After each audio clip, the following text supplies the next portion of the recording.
Yeah, so I was trying to say just now, what's going on with this swine flu thing?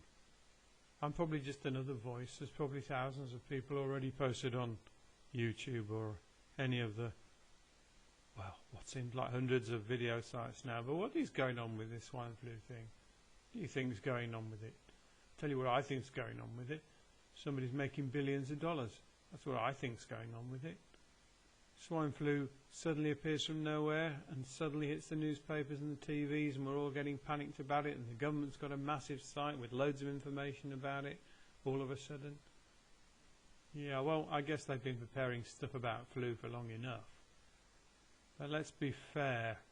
Where did it come from? Why did it suddenly appear?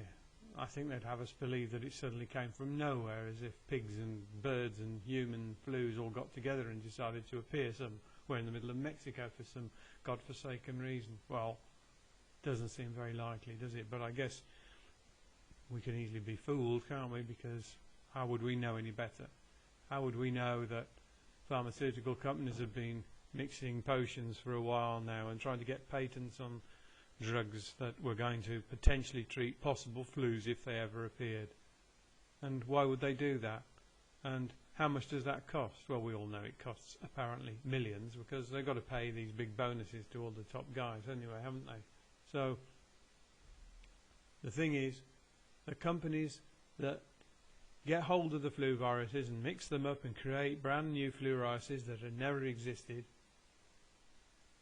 are trying to create vaccines that nobody knows will really work, because vaccine theory is, as it seems fairly likely now, pretty much flawed and may not have any real value anyway. But they persist with it. Why? Because it's, let's put it, a fast injection of cash for them if they can flog the thing. They can only flog the thing if somebody actually gets the flu. Look what happened with bird flu. What a big hoo-ha. And then it just flew away, didn't it? Well, now swine flu, this is a slightly different one, isn't it? And of course there was a big swine flu scare back in 1970, 76. Apparently the pharmaceutical companies marched into Gerald Ford's office and came out with hundreds of thousands of dollars to invest in fast-track vaccines. What a surprise. And what happened? More people were damaged by the vaccines than were affected by the flu.